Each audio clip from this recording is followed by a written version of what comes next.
شہداء کے احد میں یا ویسے ہی جو اللہ کی راہ میں قتل کر دیے گئے ہیں، تو یہ جو منافقین ان پر افسوس کر رہے ہیں، ہائے یہ کیا ہو گیا، ہائے یوں ہو گیا، تو ہائے ہوئے کرنے کی ضرورت نہیں ہے۔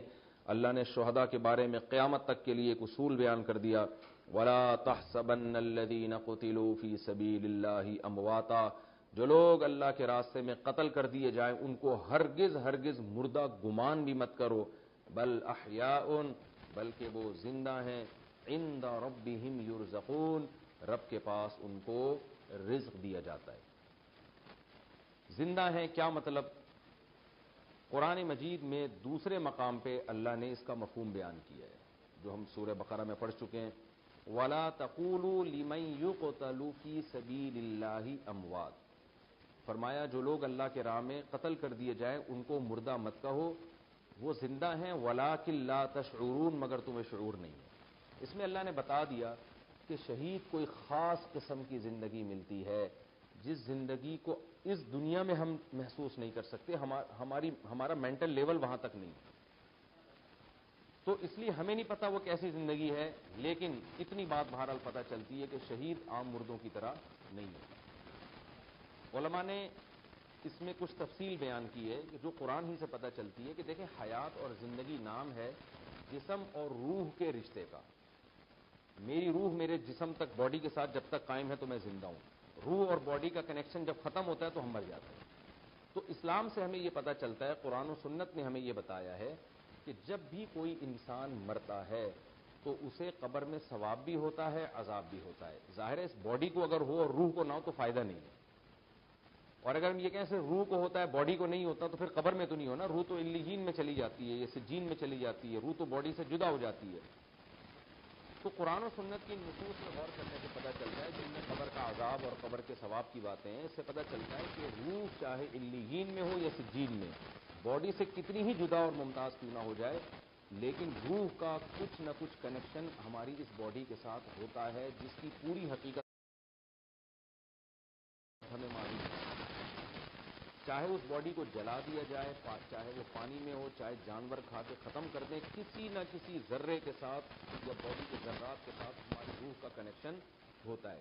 اس کی مثال ایسے ہے جیسے ہم سوتے ہیں تو ہماری روح خواب میں پتہ نہیں کہاں کہاں گھومتی ہے، مگر ہماری روح کا ہمارے جسم کے ساتھ کنیکشن ہوتا ہے۔ یہی وجہ ہے کہ جب کوئی زور سے ہمارے کان میں آ کے اگر کوئی بولے تو ہم اٹھ جاتے ہیں، یعنی روح ہماری واپس لوٹ آتی ہے۔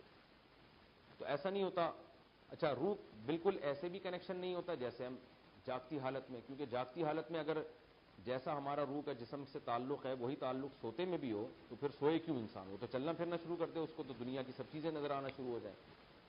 تو نیند سے اللہ نے قرآن مجید میں نیند کو موت سے تشبیہ دی ہے، اللہ یتوفی الانفس حین موتها والتی لم تمت فی منامها، فرمایا اللہ تمہاری جان کو، روح کو قبض کر لیتا ہے جب تم مرتے ہو اور جب سوتے ہو، تو سوتے ہوئے کی روح واپس آ جاتی ہے، مرنے والے کی واپس نہیں آتی، وہ قیامت کے دن واپس آئے گی۔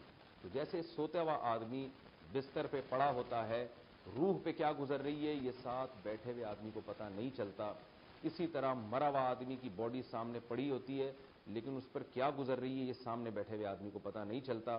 لیکن جیسے سوتے ہوئے آدمی کا روح سے اس کی روح اور جسم کا رشتہ ہوتا ہے، ایسے ہی مرے ہوئے کا بھی روح اور جسم کا رشتہ ہوتا ہے۔ تو نیند میں یہ رشتہ بہت طاقتور ہوتا ہے، موت میں یہ رشتہ کمزور ہو جاتا ہے۔ نیند میں اتنا طاقتور ہوتا ہے کہ آپ زور سے چیخیں تو وہ اٹھ کے بیٹھ جائے گا۔ اس طرح باڈی بھی خراب نہیں ہو رہی ہوتی نیند میں، انسان کی بالکل فٹ فاٹ ہوتی ہے باڈی۔ تو اب یہ خوب سمجھ لیں کہ ہمیں قرآن و سنت سے پتہ چلتا ہے کہ جب بھی کوئی دنیا سے جاتا ہے تو روح کا باڈی سے رشتہ کمزور تو ہوتا ہے مگر ختم نہیں ہوتا۔ اب جب قرآن نے کہا کہ شہداء زندہ ہوتے ہیں، اور زندگی کی ڈیفینیشن کیا ہے؟ روح اور باڈی کا کنیکشن، تو پتہ یہ چلا کہ شہداء کی روح کا ان کی باڈی کے ساتھ اتنا طاقتور رشتہ ہوتا ہے جتنا طاقتور رشتہ ایک عام مسلمان کا نہیں ہوتا۔ تو اس لیے علماء نے درجات بیان کیے کہ سب سے کمزور رشتہ کافر کا ہوتا ہے اپنی روح کے ساتھ مرنے کے بعد، پھر کچھ طاقتور رشتہ ہوتا ہے مسلمان کا، پھر ان کے علماء اور صلحاء کا، اور پھر شہداء کا، اور شہداء سے بھی زیادہ طاقتور رشتہ پیغمبروں کا۔ تو پیغمبروں کے دنیا سے جانے کے بعد ان کی روح کا ان کی باڈی کے ساتھ بہت طاقتور رشتہ ہوتا ہے۔ یہی وجہ ہے کہ اسی وجہ سے پیغمبروں کو کہا جاتا ہے کہ وہ اپنی قبروں میں زندہ ہیں، اس وجہ سے کہ ان کی روح کا ان کی باڈی کے ساتھ کنیکشن بہت زیادہ یعنی طاقتور ہوتا ہے۔ حالانکہ پیغمبروں پر بھی موت واقع ہوتی ہے، لیکن ان کو زندہ اس لیے کہا جاتا ہے کہ ان کی روح کا ان کے جسم کے ساتھ شہیدوں سے بھی زیادہ طاقتور رشتہ ہوتا ہے. یہی وجہ ہے کہ پیغمبروں کا جسم کبھی بھی خراب نہیں ہوتا. جیسے کہ ہم نے بہت سے شہداء دیکھے ان کی باڈی خراب نہیں ہوتی, اور پیغمبر کی قبر کے قریب کھڑے ہو کر ہم سلام پڑھتے ہیں تو آپ صلی اللہ علیہ وسلم سے یہ حدیث میں ہے کہ بنفس نفیس اس کو سنتے ہیں. تو یہ مطلب ہے اس کا. تو اب اللہ نے بھی شہداء کو موت کے بعد جو حیات دی ہے وہ بھی بہت طاقتور. کیا مطلب؟ ان کی روح اور ان کی باڈی کا کنیکشن بہت زیادہ طاقتور ہوتا ہے. اس سے زیادہ ہمیں حقیقت معلوم نہیں ہے, کیونکہ قرآن کہہ رہا ہے وَلَٰكِن لَّا تَشْعُرُونَ, تمہیں پورا شعور ان باتوں کا نہیں ہے.